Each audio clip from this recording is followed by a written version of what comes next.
Assalamualaikum warahmatullahi wabarakatuh. Saya moderator dari kelompok 6 Etika Dakwah kelompok 6 yang akan menjelaskan mengenai belajar kepada sosok pendakwah yaitu Ustadz Abdul Somad. Materi yang pertama, kami akan menjelaskan mengenai riwayat hidup Ustadz Abdul Somad yang akan dijelaskan oleh Wilda. Perkenalkan, nama saya Ratna Wilda Agustin. Saya akan memaparkan tentang biografi atau riwayat hidup Ustadz Abdul Somad yang bersumber dari Wikipedia. Ustadz Abdul Somad bernama asli Profesor Haji Abdul Somad Batubara, LC DISA PhD, Datuk Seri Ulama Setia Negara. Lahir di Silolama, Asahan, Sumatera Utara, 18 Mei 1977. Seorang pendakwah dan ulama Indonesia yang sering mengulas berbagai macam persoalan agama, khususnya kajian ilmu hadis dan ilmu fikih. Selain itu, ia juga banyak membahas mengenai nasionalisme dan berbagai masalah terkini yang sedang menjadi pembahasan hangat di kalangan masyarakat. Namanya dikenal publik karena ilmu dan kelugasannya dalam memberikan penjelasan dalam menyampaikan dakwah yang disiarkan dalam YouTube atau televisi. Ustadz Abdul Somad pernah bertugas sebagai dosen di Universitas Islam Negeri Sultan Syarif Kasim atau UIN-Suska, Riau sejak tahun 2009 hingga mengundurkan diri pada tahun 2019. Ustadz Abdul Somad merupakan putra pasangan Haji Lebayudin dan Hajah Rohana. Dari pihak ibu, garis keturunannya bersambung kepada Syekh Abdurrahman atau dijuluki Tuan Syekh Silau Laut I, seorang ulama sufi beraliran tarekat Syatariah kelahiran Riau, Batubara. Tuan Syekh Silau Laut I merupakan keturunan perantau Minangkabau yang moyangnya berasal dari Mudik Tampang Rau. Sejak dari bangku dasar, Abdul Somad dididik melalui sekolah yang berbasis pada tahfidz Al-Quran. Tamat dari SD Al-Wasilah, Medan pada tahun 1990, ia melanjutkan pendidikannya ke Madrasah Sanawiyah Al-Muslimin Al-Wasilah, Medan. Setelah lulus pada tahun 1993, ia melanjutkan pendidikan ke pesantren Darul Falah Deli Serdang, Sumatera Utara selama 1 tahun.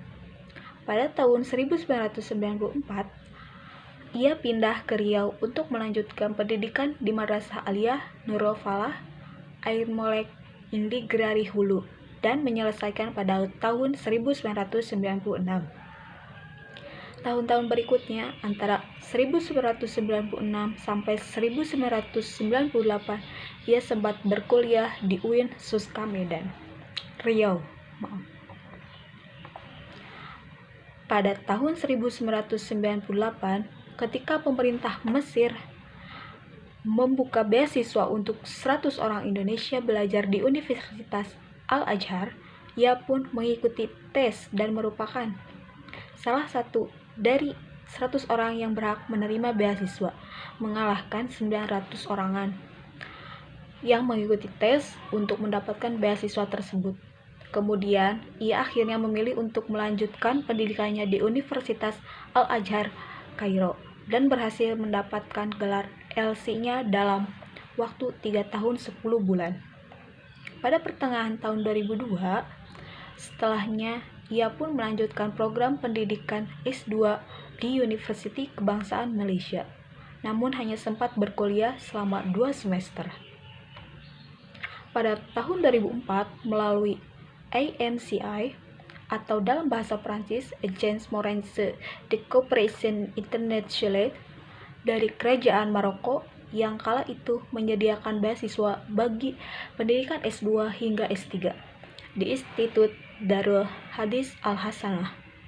Ia terpilih untuk masuk dalam kuota penerimaan orang asing melalui jalur beasiswa, dan ia lantas melanjutkan pendidikan S2-nya di Institut Darul Hadis Al-Hasaniyah, Rabat, yang setiap tahunnya hanya menerima 20 orang murid dengan rincian 15 orang Maroko dan 5 orang asing.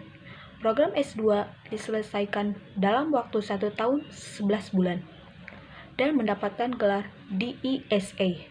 Bahasa Perancisnya yaitu Diplôme d'études supérieures approfondies, yang berarti diploma studi lanjutan, pada akhir tahun 2008. Sekian biografi Ustadz Abdul Somad. Dan yang kedua, penampilan dan kepribadian Ustadz Abdul Somad. Bismillahirrahmanirrahim. Perkenalkan, nama saya Rila Widya Putri Koswara. Di sini saya akan memaparkan sedikit mengenai penampilan dan kepribadian Ustadz Abdul Somad. Yang pertama yaitu bersikap sederhana. Beliau itu sangat sederhana, baik dari segi pakaiannya maupun dari tingkah lakunya. Ketika ada acara tausiah dimanapun, beliau itu didampingi oleh 3 asistennya.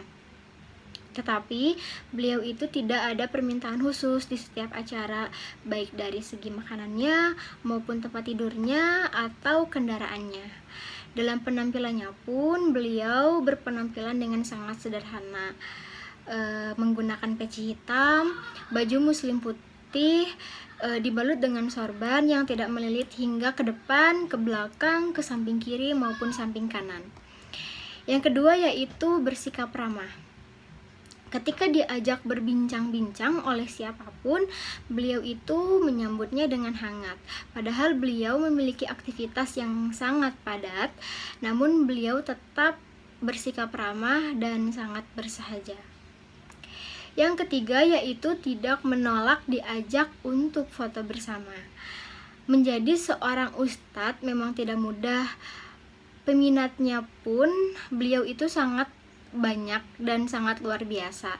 Tetapi beliau tetap saja menerima orang yang ingin mengajak foto bersama. Yang keempat yaitu tampil prima. Bayangkan saja beliau itu berkeliling di berbagai tempat untuk mengisi tausiah, tetapi beliau tetap tampil prima di sela kesibukannya sebagai dosen di UIN Riau. Yang kelima yaitu objektif dalam mengisi ceramah. Salah satu alasan beliau disukai banyak orang itu adalah isi ceramahnya yang sangat cerdas dan tidak ribet atau tidak berbelit-belit. Beliau itu tidak menyalahkan atau menilai buruk terhadap sesuatu, termasuk soal ibadah yang dilakukan umat muslim, dan beliau juga tidak pernah mengajarkan untuk membenci kelompok atau golongan lain. Beliau menampilkan beberapa pendapat ulama yang terdahulu dan tidak membenarkan satu dengan yang lainnya. Dan yang terakhir yaitu mempunyai selera humor yang baik.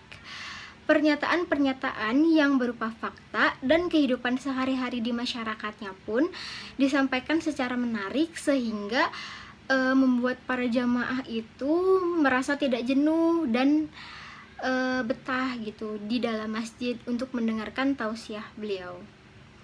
Dengan gayanya yang seperti ini, bahkan banyak orang yang tertarik untuk mempelajari Islam lebih mendalam. Bahkan tokoh-tokoh masyarakat papan atas pun begitu berminat hadir pada acara-acara tausiah yang disampaikan oleh beliau. Sekian pemaparan dari saya. Mohon maaf apabila ada kesalahan. Terima kasih. Wassalamualaikum warahmatullahi wabarakatuh. Dan yang ketiga, gaya komunikasi dan gaya dakwah yang akan dijelaskan oleh Ria. Saya Ria Amelia akan menjelaskan tentang gaya komunikasi atau ceramah Ustadz Abdul Somad. Ustadz Abdul Somad menerapkan gaya retorika dengan sangat baik. Hal tersebut terbukti dalam pelaksanaan dakwahnya. Beliau mempraktekkan gaya bahasa dan gaya gerak tubuh sesuai dengan apa yang ada di dalam ilmu retorika yang peneliti pelajari dalam kajian gaya atau style berdasarkan konsep oleh Goris Keraf. Terdapat pula gaya bahasa tidak resmi, yaitu seperti dalam kalimat, itu jamaahnya ramai melimpah luar biasa. Jadi, supaya tidak ribut karena pembagian di atas tidak jelas, maka dari awal saya jelaskan. Dan juga terdapat pada kalimat lainnya seperti siapa yang cuma hadir maulid, rajin berselawatnya namanya ada, tapi tetap diobok-obok di dalam neraka. Gaya bahasa percakapannya adalah gaya yang dalam penggunaannya menggunakan kata-kata percakapan yang populer dan didukung dengan bahasa yang mudah dipahami oleh pendengarnya. Dalam ceramahnya, Ustaz Abdul Somad juga menggunakan gaya bahasa mulia bertenaga, yang mana dalam penyampaian ceramahnya ketika di Masjid Raya Baitur Rahman, Banda Aceh, juga penuh dengan vitalitas dan energi sehingga membuat para jamaah mendengarkan menjadi tergerak untuk merealisasikan apa yang disampaikan. Ustaz Abdul Somad banyak menggunakan gaya bahasa menengah, yaitu sebuah gaya bahasa yang digunakan untuk menimbulkan suasana senang serta menggunakan humor yang sehat, seperti pada kalimat saudaraku yang dimuliakan oleh Allah Subhanahu wa taala. Begitu saya sampaikan nanti ke dalam surga, saya tengok surga itu sunyi, cuman saya aja di dalamnya. Kemudian jemaah pun tertawa. Saya tanya malaikat, orang Aceh mana? Kata malaikat, mereka di VIP semua. Dan tapi insya Allah yang hadir malam maulid ini ada namanya semua di surga. Tujuan dari gaya bahasa tersebut selain untuk menghibur para pendengar, juga mampu membuat suasana damai yang membuat para pendengar menjadi senang. Sekian dari saya. Serta yang keempat, yang akan dijelaskan oleh Rati mengenai karakter penyampaian pesan dakwah. Bismillahirrahmanirrahim. Nama saya Rati Fatimah dengan NIM 1194010123. Saya akan menyampaikan materi mengenai karakteristik penyampaian pesan dakwah Ustadz Abdul Somad. Ada banyak karakteristik penyampaian pesan UAS ketika berdakwah, antara lain, yang pertama, tidak ada paksaan dalam menyebarkan dakwah Islam. Sebagaimana firman Allah Subhanahu wa taala, Bismillahirrahmanirrahim, walau syaa rabbuka la'amana man fil ardi kulluhum jami'a fa anta tukrihun nasa hatta yakunu mu'minin. Yang artinya, dan jikalau Tuhanmu menghendaki, tentulah beriman semua orang yang di muka bumi ini seluruhnya. Maka apakah kamu hendak memaksa manusia supaya mereka menjadi orang-orang yang beriman semuanya? Quran Surat Yunus ayat 99. Dalam ceramah UAS, dakwah yang ia lakukan tidak terdapat unsur pemaksaan. Pemaksaan dalam arti di sini, ia tidak pernah memaksa umat non-muslim untuk memeluk agama Islam. Ia melakukan pendekatan sesuai keinginan mad'unya. Yang kedua, mulai dari diri sendiri. Sebagaimana firman Allah Subhanahu wa taala, Bismillahirrahmanirrahim, atamuruna nasa bil birri wa tansawna anfusakum wa antum tatsluna alkitab afala taqilun. Yang artinya, mengapa kamu suruh orang lain mengerjakan kebaikan sedangkan kamu melupakan diri kewajibanmu sendiri, padahal kamu membaca Alkitab, maka tidaklah kamu berpikir. Quran Surat Al-Baqarah ayat 44. Dalam hal ini, UAS adalah seorang yang menjalankan apa yang ia katakan. Dalam ceramahnya, beliau selalu mengaitkan tentang pendidikan Islam, membangun ekonomi umat Islam, menjadi pemimpin yang adil, dan lain sebagainya. Seorang dai apabila berceramah, kemudian ia tidak menjalankan apa yang ia katakan, maka mad'u akan sulit menerima dai tersebut. Yang ketiga, dakwah dilakukan dengan menggunakan prinsip rasionalitas. Dalam penyampaian ceramahnya, UAS menggunakan strategi komunikasi yang cukup efektif dan memberikan perumpamaan yang membuat mad'u mudah dalam menerima pesan dalam ceramahnya. Dalam cara penyampaiannya, UAS mengemas dengan diiringi humor sehingga mad'u tidak bosan dalam mendengarkan ceramah ustadz tersebut. Yang keempat, dakwah ditunjuk untuk semua manusia dan melepas diri dari fanatisme. Dalam berdakwah harus melepas diri dari fanatisme. Ceramah UAS tidak fanatisme dan membawa pesan perdamaian. Yang kelima, memberi kemudahan kepada umat. Bukan hanya memberikan apa yang dibutuhkan mad'u, akan tetapi ceramah UAS selalu memberikan kemudahan kepada mad'u dalam urusan agama. Dalam hal ini, Ustadz UAS tidak memudah-mudahkan ajaran Islam. Beliau memberi kemudahan bagi penerima pesan dengan adanya dalil dan rujukan yang jelas. Yang keenam, memberi kabar gembira dan bukan kabar yang membuat umat lari ketakutan.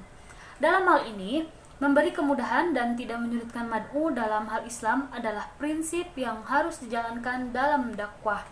UAS membuktikan bahwa ceramah yang beliau sampaikan tidak menakut-nakuti umat dengan gaya bahasa yang digunakan bersifat sehari-hari dan terkesan belak-belakan mengandung tawa mad'u, akan tetapi makna pesan yang disampaikan masih bisa ditangkap dan dipahami oleh mad'u.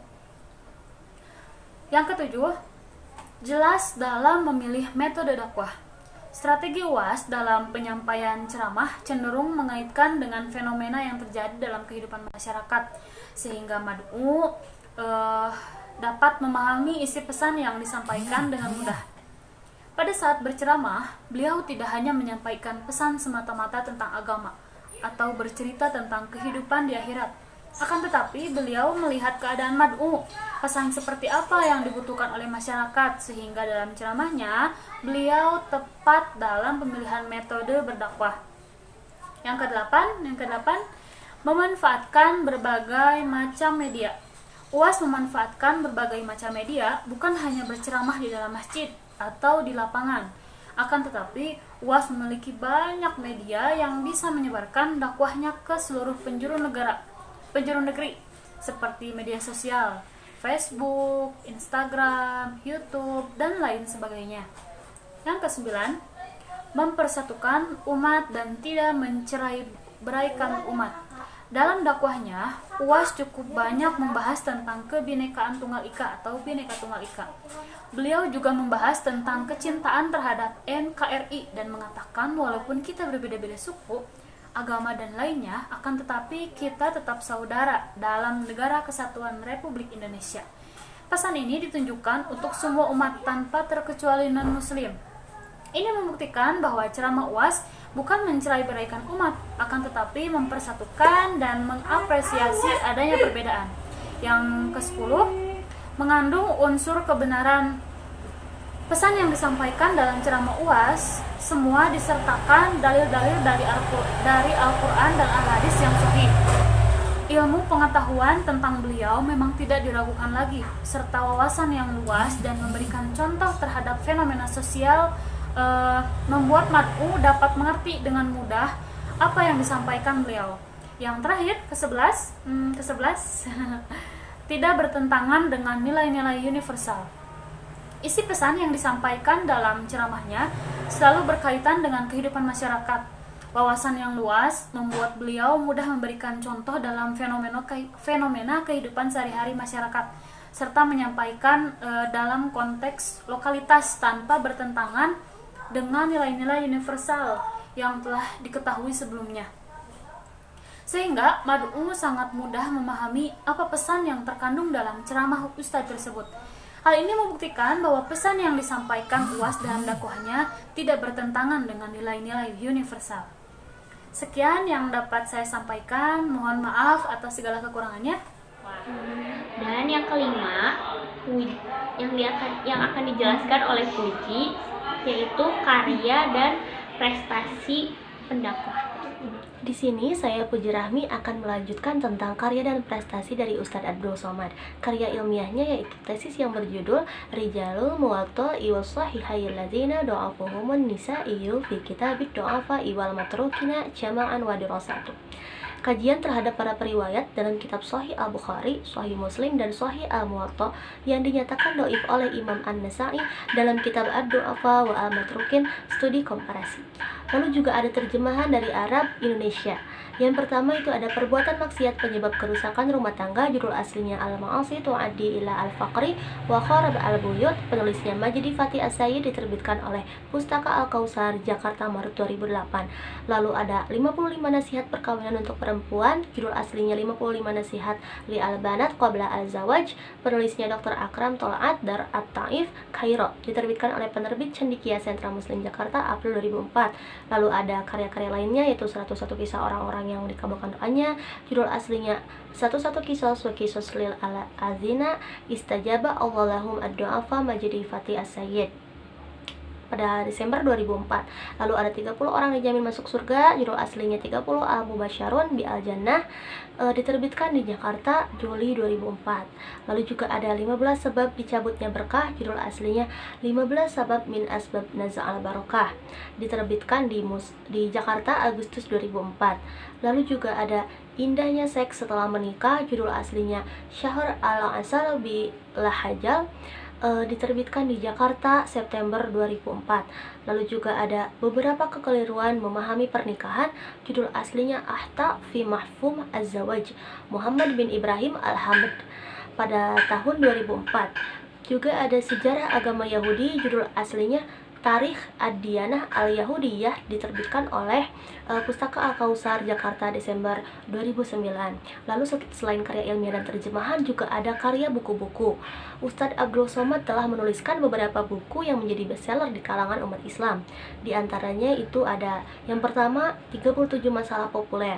Nah, buku ini itu membahas tentang masalah-masalah yang populer di tengah masyarakat. Buku ini juga mengemukakan dalil-dalil pendapat para ulama yang mu'tabar. Lalu yang kedua ada 99 pertanyaan seputar sholat. Nah, buku ini juga membahas tentang kegelisahan orang beriman. Adalah salah satunya tentang amalan pertama kali yang akan dihisab di akhirat, yaitu sholat.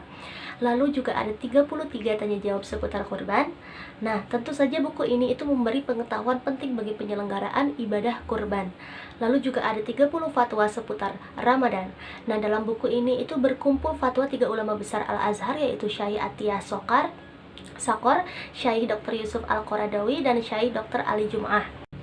Selain ada karya-karyanya yang berupa buku dan karya ilmiah ataupun tesis lainnya, Ustadz Abdul Somad juga memiliki prestasi, yaitu yang pertama terpilihnya sebagai tokoh perubahan pada tahun 2017 dan juga diberi gelar Datuk Seri Ulama Setia Negara dari Lembaga Adat Melayu atau LAM Riau. Mungkin sekian mengenai karya dan prestasi dari Ustadz Abdul Somad. Dan yang terakhir akan dijelaskan oleh Munsani mengenai hikmah belajar dari tokoh pendakwah tersebut. Bismillahirrahmanirrahim. Nama saya Munasani Fauzia. Di sini saya akan menjelaskan tentang hikmah belajar kepada tokoh dakwah Ustadz Abdul Somad. Ustadz yang dikenal dengan ulasannya yang cerdas dan lugas ini ditambah lagi dengan keahliannya dalam merangkai kata menjadi sebuah retorika dakwah hingga mudah dicerna dan dipahami oleh masyarakat. Dan dakwahnya yang selalu diselingi dengan hiburan sehingga tidak membuat pendengar bosan ataupun mengantuk. Selain itu, dari segi ilmu dan pengetahuannya yang lebih terjamin, karena biasanya jika kita belajar dari kiai atau ustadz itu suka ada sanadnya, dan sanad itu terus bersambung meskipun orang yang telah mengajari sang ustadz telah meninggal dunia. Banyak sekali hikmah yang kita dapatkan dari mendengarkan ceramahnya. Antara lain, yang pertama, menambah keilmuan. Dengan mendengarkan ceramahnya, dalam sebuah kajian keislaman atau akan selalu membahas tentang keilmuan, keagamaan, dan lain sebagainya. Nah, disitulah kita bisa mengambil atau menyerap ilmu tersebut dan bisa menambah pengetahuan kita. Yang selanjutnya adalah mempererat tali silaturahmi. Dalam suatu majelis agama, kita akan bertemu dengan saudara-saudara kita sesama umat muslim, sehingga hubungan dengan saudara-saudara kita akan semakin erat. Dikatakan bahwa orang yang menyambung persaudaraan akan dipanjangkan umurnya dan dilipat gandakan rezekinya. Yang ketiga, meningkatkan iman dan takwa. Iman dan takwa dalam hati akan meningkat jika kita rajin membersihkan hati dengan cara membersihkan muka dengan air mata yang teringat dosa, membersihkan lidah dengan zikir kepada Allah, membersihkan dosa dengan bertaubat, dan membersihkan hati dengan bertakwa. Yang keempat, mendapatkan motivasi dan kepercayaan diri. Yang kelima, menenangkan jiwa. Ibarat tanaman yang disirami oleh air setelah seharian terkena panasnya sinar matahari, ceramah merupakan penyejuk hati dan membuat kita merasa tenang dan senang. Karena setiap manusia pasti membutuhkan sebuah nasihat dan bimbingan. Yang keenam, meningkatkan diri sendiri. Mendengarkan ceramah keagamaan, kita akan selalu diingatkan untuk melaksanakan ibadah demi kebahagiaan hidup di dunia dan akhirat. Jika akhirat yang menjadi prioritas kita dalam hidup, maka secara otomatis dunia akan menjadi milik kita. Dan yang terakhir, mengasah daya ingat dan konsentrasi. Secara tidak langsung, saat kita mendengarkan suatu ceramah, otak kita akan bekerja dan mengingat segala sesuatu yang disampaikan oleh pemateri. Dan hal tersebut mampu membuat otak kita terasah dan mengingat dan juga mampu melatih konsentrasi diri kita. Yang terpenting itu ketika melihat dan belajar dari ulama adalah akhlaknya. Karena rugi jika kita melihat dan belajar dari ulama hanya mengambil ilmunya tanpa mengambil akhlaknya. Jadi jangan fokus hanya kepada ilmunya saja, tetapi lihatlah kepada akhlaknya. Dengan semakin sering kita mendengarkan ceramah tentang agama Islam, akan semakin menambah wawasan dan ketakwaan kita kepada Sang Khalik sebagai bekal untuk menuju ke masa depan yang lebih cemerlang. Terima kasih. Nah, untuk yang terakhir, kami akan menampilkan contoh mengenai cara pendakwah tersebut yang akan diwakilkan oleh Rafiq Hikmah. Assalamualaikum warahmatullahi wabarakatuh. Cuacanya tenang, hatinya pun sejuk. InsyaAllah semua yang hadir mendapat jihad fisabilillah. Man kharaja fi talabil ilmi fahuwa fi sabilillah hatta yarji'a. Barang siapa yang keluar untuk mencari ilmu, maka ia berada di jalan Allah hingga ia pulang. Bersyukur kepada Allah dengan mengucapkan Alhamdulillahi Rabbil Alamin. Berselawat kepada Rasulullah dengan mengucapkan Allahumma salli ala Sayyidina Muhammad. Apa kabar bapak-bapak, ibu-ibu, sehat? Pada kesempatan kali ini, dakwah secara virtual, izinkan saya menyampaikan hal terkait ibadah. Ibadah merupakan suatu perbuatan atau wujud pengabdian seorang hamba kepada Tuhannya. Dalam Quran surat Az-Zariyat ayat 56, Bismillahirrahmanirrahim, wa ma khalaqtu jinna wal insa illa liya'budun. Dan tidaklah aku menciptakan jin dan manusia melainkan untuk beribadah kepadaku saja.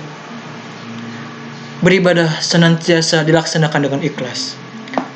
Kalau kita beribadah karena orang, beribadah karena harta, beribadah karena kawan, Allah tidak mau diduakan. Oleh karena itu, mengapa kita selalu mengatakan ibadah lillahi ta'ala, Allahu Akbar. Maknanya apa? Tak bercampur di dalamnya orang-orang yang beribadah karena sahabat, beribadah karena tetangga, beribadah karena mertua, beribadah karena kawan, beribadah karena pujian. Apa kata Allah? Idhabu, pergi kamu. Pergi kemana? Idhabu ila man tura'una ilaihi. Pergilah kamu, dulu ibadah karena siapa? Kemana kamu tunjukkan? Minta kepada dia. Maka kita tak ingin ibadah kita nanti hilang seperti buah yang ranum, yang mengkal tingkal memengkak. Diharapkan akan memakan, tiba-tiba isinya busuk. Kenapa? Karena ibadah rusak, gara-gara tidak ikhlas kepada Allah Subhanahu wa Ta'ala. Dan bagaimana cara kita beribadah dengan ikhlas, dengan mengharapkan ridha Allah Subhanahu wa Ta'ala? Rukun, syarat, wajib, sunnah, penuhi, laksanakan, kerjakan. Awalnya berat, lama-lama kata orang Melayu apa? Allah biasa, Allah bisa karena biasa. Lama-lama menjadi keperluan, hajat, kebutuhan. karena segala sesuatu itu butuh proses dalam perubahannya. Mungkin ini saja yang bisa saya sampaikan. Wabillahi taufiq wal hidayah. Wassalamualaikum warahmatullahi wabarakatuh. Terima kasih kepada seluruh pemateri yang telah menjelaskan mengenai belajar pada sosok pendakwah, yaitu Ustadz Abdul Somad. Semoga apa yang kami sampaikan kepada rekan-rekan semuanya dapat bermanfaat. Sekian dari kelompok 6. Assalamualaikum warahmatullahi wabarakatuh.